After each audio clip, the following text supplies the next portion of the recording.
Hello students, आज हम लोग देखेंगे सेक्सुअली ट्रांसमिटेड डिसीजेस। ओके, कि ये सेक्सुअली ट्रांसमिटेड डिसीजेस क्या होती हैं। ये जो सेक्सुअली ट्रांसमिटेड डिसीजेस होती है ना, ये एक पर्सन से दूसरे पर्सन में क्या होती हैं, पास होती हैं। ये डेफिनेशन दी है, the diseases which are passed from one person to another through sexual intercourse are known as sexually transmitted diseases as STDs। यानी STDs की फुल फॉर्म क्या हो गई, सेक्सुअली ट्रांसमिटेड डिसीजेस। ओके, तो आप लोगों को ध्यान रखना है कि सेक्सुअली ट्रांसमिटेड डिसीजेस एक ऐसी डिसीजेस होती है जो वन पर्सन टू अनदर में पास होती है। देखिए कौन कौन सी डिसीज़ हैं ये,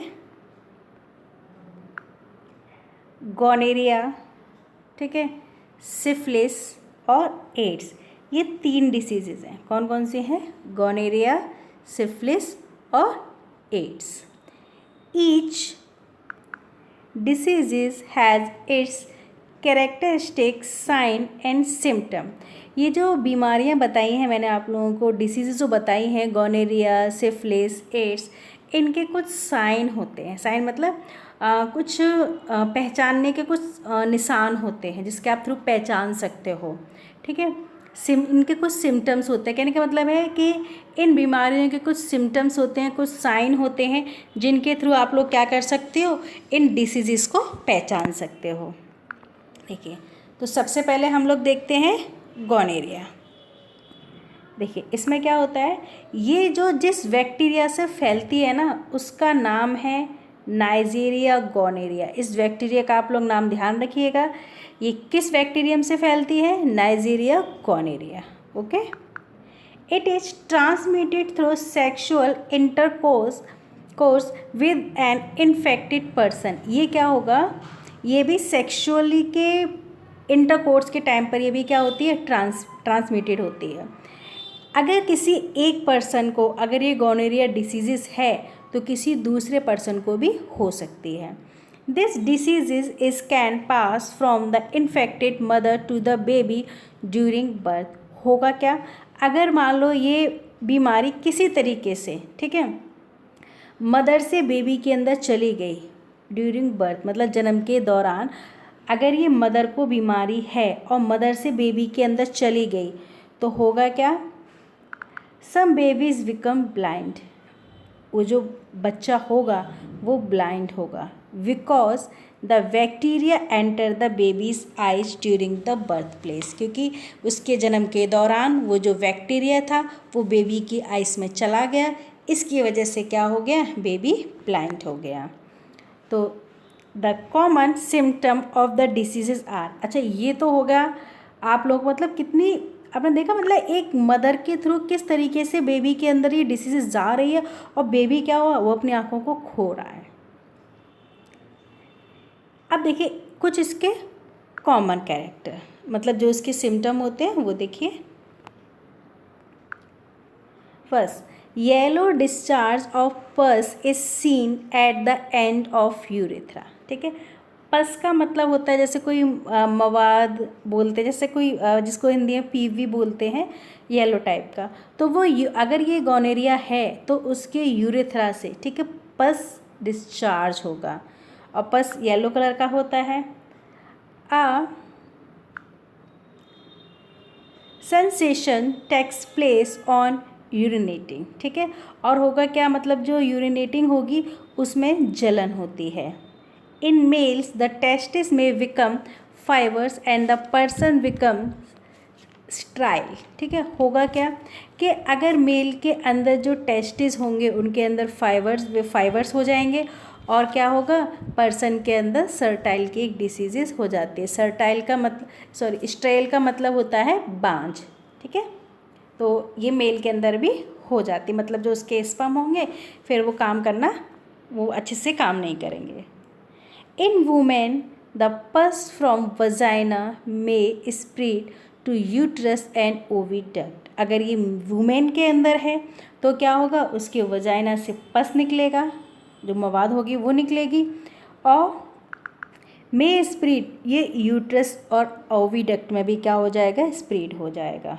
मतलब वजाइना से पस तो निकलेगा इसके अलावा यूट्रस, ओविडक्ट, इसमें भी ये फैल जाएगा।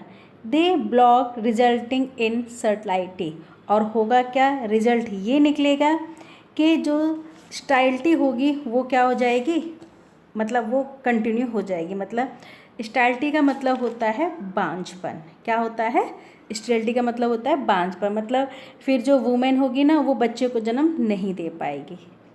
ये होता है स्टेरिलिटी का means. These diseases can be cured if treated with appropriate antibiotic penicillin और एम्पिसिलिन। ये क्या होती है, अगर ये बीमारी हो जाती है तो इसकी कुछ एंटीबायोटिक मेडिसिन ली जाती है। जैसे फर्स्ट है आप लोगों की पेनिसिलिन और सेकंड है एम्पिसिलिन। ये दो एंटीबायोटिक है, इसके लिए ये ली जाती हैं। देखो, और ये तो कॉमन से थे। ये देखिए गॉनोरिया, देखिए एक दिखाया गया है इसमें, ये किस तरीके से, देखो उसकी लिप्स एकदम कितना भद्दा लग रहा है देखने में ये। तो ये क्या है, एक सेक्सुअल ट्रांसमिटेड डिसीजेस है। ओके, अब हम लोग नेक्स्ट देखते हैं सिफिलिस। सिफिलिस क्या होती है,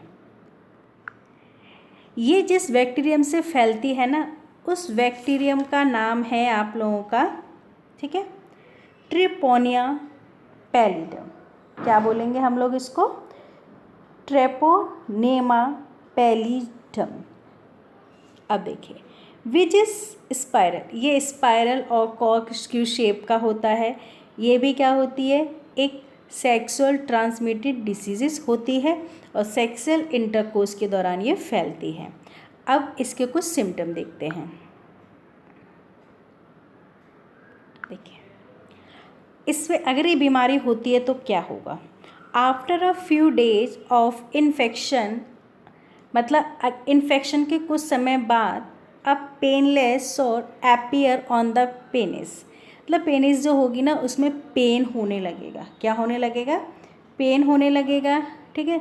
शॉर का मतलब होता है पीड़ा, मतलब जो दर्द होता है वो होने लगेगा मेल के अंदर। And on vagina and cervix of female, और वजाइना और सर्विक्स में भी होने लगता है, ठीक है।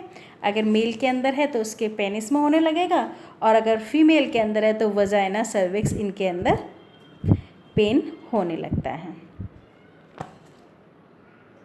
अब देखिए नेक्स्ट है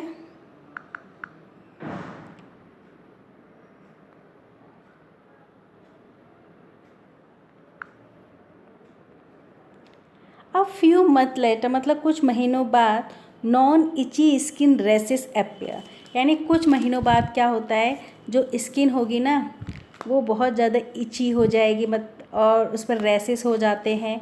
तो ये भी एक तरीके का सिम्टम होता है। थर्ड सिम्टम होगा इसका, at the last age stage the patient become blind, और इसकी लास्ट स्टेज ये होती है कि जो पेशेंट होगा वो ब्लाइंड हो जाएगा। मतलब समय रहते अगर आपने इसकी अच्छे से मतलब जांच कर ली कि हमें ये सिफिलिस है तो ठीक है। अगर आपने नहीं कर पाई तो इसकी लास्ट स्टेज क्या है, ब्लाइंड है। पार्ट्स ऑफ द बॉडी में बिकम पैरालाइज, और हो भी सकता है कि पैरालाइज हो जाए। मतलब लास्ट स्टेज ब्लाइंड है, पैरालाइज भी हो सकता है, हार्ट फेलर हो सकता है, इंसेंटिटी ऑफ डेथ, और इसमें डेथ भी हो सकती है। All stage of the diseases can be cured it treated promptly by antibiotic like penicillin and tetracycline. इसकी बीमारी से बचने के लिए, ठीक है, प्रॉम्प्टली मतलब होता है तुरंत। प्रॉम्प्टली मतलब क्या होगा, प्रॉम्प्टली मतलब होता है तुरंत। अगर आपको पता चल गई कि ये बीमारी है तो तुरंत यानी प्रॉम्प्टली हमें क्या करना चाहिए, ये एंटीबायोटिक्स दवाई ले लेनी चाहिए। ओके, अब देखते हैं एड्स। एड्स जिस वायरस के थ्रू फैलता है उसका नाम है HIV वायरस। जैसे अभी आपने देखा कि जो गोनेरिया था वो किस वायरस से फैल रहा था, वो फैल रहा था नाइजीरिया गोनेरिया से, ओके। और जो सिफिलिस था वो ट्रेपोनेमा पैलिडम से फैल रहा था, उसी तरीके से जो एड्स होता है वो HIV वायरस से फैलता है। HIV की फुल फॉर्म होती है human immunodeficiency virus. AIDS damage the body's immunity system, यानी जो एड्स होता है वो क्या करता है, बॉडी की जो इम्यूनिटी सिस्टम होता है उसको डैमेज कर देता है। So that the body become weak, इससे होगा क्या, बॉडी कमज़ोर होती चली जाएगी and can not protect it's self against infection, और वो कोई भी इन्फेक्शन से लड़ने के लिए तैयार नहीं होगी। क्यों? क्योंकि जब बॉडी मतलब वीक हो जाएगी तो बॉडी में अगर बाहर से कोई इन्फेक्शन आता है बॉडी के अंदर तो इन्फेक्शन से वो लड़ नहीं पाएगी। AIDS is a very danger disease, बहुत घातक बीमारी होती है, विच लीड्स टू हेल्थ, ठीक है, मतलब हमारी हेल्थ को पूरी तरीके से क्या कर देती है, ब्रेक कर देती है, मतलब बेकार कर देती है शरीर को। No definite cure has been found for the AIDS diseases so far, मतलब अभी तक एड्स से लड़ने के मतलब कोई आपको कोई डेफिनेट मतलब श्योरिटी से आप ये नहीं कह सकते हो कि एड्स को ख़त्म कर सकते हैं, ठीक है, या एड्स से, हाँ एड्स से लड़ने के लिए कुछ एंटीबायोटिक्स दवाइयाँ हैं, लेकिन आप कहो कि पूरी तरीके से एड्स को फिनिश कर दे तो ऐसा पॉसिबल अभी नहीं है। देखिए ये एड्स का वायरस है, मैं इसको जूम करके दिखाते, अगर आप देखोगे तो ये क्या है, ये एड्स का वायरस कुछ इस तरीके से होता है। अब देखिए ऐसे कौन कौन से ड्रग्स हैं जो हम लोग एड्स के होने पर ले सकते हैं। ओके, देखिए फर्स्ट है एजिडोथाइमिडीन, जिसको हम लोग शॉर्ट फॉर्म में AZT बोलते हैं, या रेट्रोवियर, या फिर डीऑक्सीसाइन, जिसको हम लोग शॉर्ट में DDI बोलेंगे, या डाई, ठीक है, ऑक्सीसाइटोडाइन यानी DDC, या स्टुवेटाइन, ठीक है।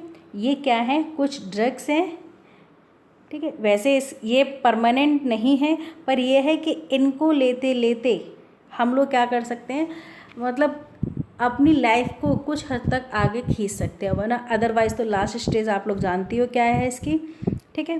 तो ये कुछ ड्रग्स थे, ठीक है, जिन पे लाइफ जो है कंटिन्यूटी बनी रहती है।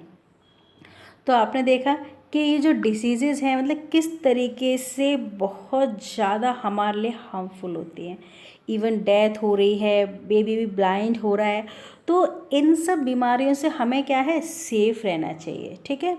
और किस तरीके से सेफ़ रहना चाहिए, जैसे अभी इससे फर्स्ट वीडियो मैंने आप लोगों को बताया था कि हमें क्या करना है, कि जब मैंने आप लोगों को बर्थ कंट्रोल पढ़ाया था, तब जब मैंने आपको कॉन्डोम के बारे में बताया था कि इसको यूज़ करने से जो सीमेन के अंदर जो वायरस होगा वो वायरस क्या होगा, फीमेल की बॉडी के अंदर नहीं जाएगा। तो इससे क्या होगा, फीमेल भी सेफ़ रहेगी। मतलब ऐसे बहुत सारे ट्रीटमेंट हैं जो इन बीमारियों से बच सकते हैं। जैसे सिरंज वगैरह किसी और ने सिरंज यूज़ कर ली तो वो सिरंज हमें यूज़ नहीं करनी चाहिए। तो इस तरीके से हमें इनका प्रोटेक्शन लेना चाहिए। नहीं लोगे तो क्या होगा, एक पर्सन से दूसरे पर्सन में ये बीमारी फैल जाएगी। तो इससे बेटर ये है कि कुछ प्रिकॉशंस वगैरह लेना चाहिए, जिससे ये बीमारियाँ एक पर्सन से दूसरे पर्सन में ना हो। ओके, चलिए अब मैं नेक्स्ट टॉपिक नेक्स्ट वीडियो में शेयर करूँगी। Okay, thank you.